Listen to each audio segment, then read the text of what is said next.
Good evening. My name is Alex Khalil. I'm a Democrat running for the United States Senate. Thank you, Community Hero Action Group. I appreciate this opportunity to address you today to discuss what I believe is the top health disparity within the Black community.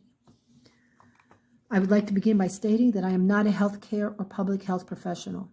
I am not a member of the Black community. I want to be respectful to the Black community and not appear to speak for them as to what their top health priority and disparity is. I'm an ally. And as an ally, I want to be respectful and commit to you that any discussion I have as a U.S. Senator with respect to healthcare and public health will include Black community members, including those professionals in healthcare and public health. Community compassion, justice, and prosperity for all Pennsylvanians are the guiding principles of my campaign. With those principles in mind, my campaign is focused on making all Pennsylvania communities thrive. When Pennsylvania communities thrive, they lead to greater health outcomes and hopefully eliminate health disparities within the Black community and all communities. I've decided to approach this subject as a mom, as a daughter, as a activist, a sister, friend, and a neighbor. I'm the mother of an adult son with dyslexia, the daughter of elderly immigrant parents. I had an attorney and an activist who focused on healthcare as a human right. When I was 4 or 5, my mom was pregnant with a baby who had water in the brain.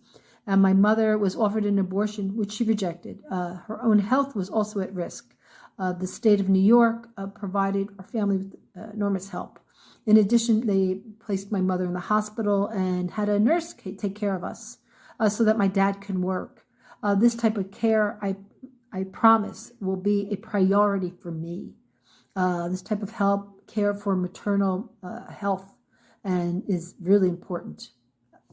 Maternal health in general in the U.S. and in PA is very poor. In Pennsylvania, according to the U.S. American Journal of Public Health, the mortality rate for Black mothers is 3 times higher than that of white mothers.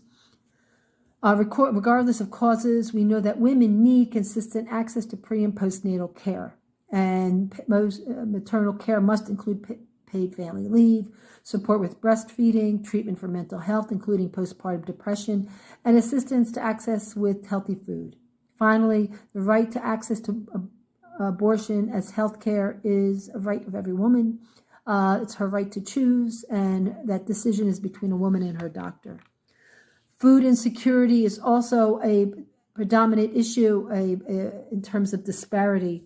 It has a major effect on diabetes, heart disease, hypertension, and some cancers, and has a major effect on maternal health.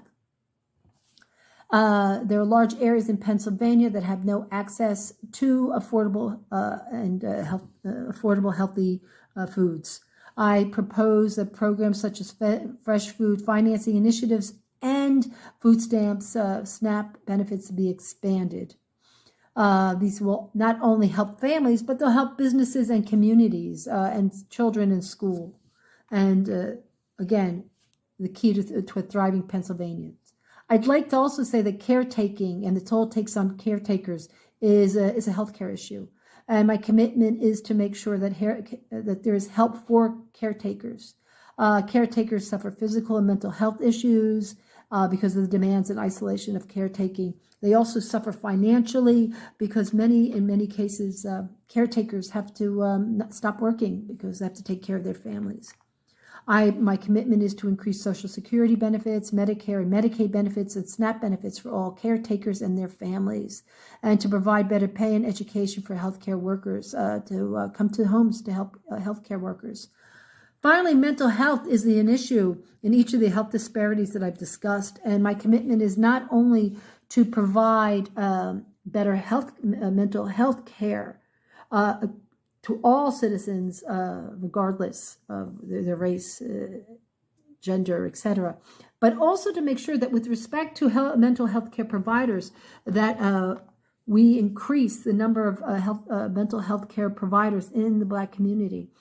84% of all psychologists are white, 4% are Black.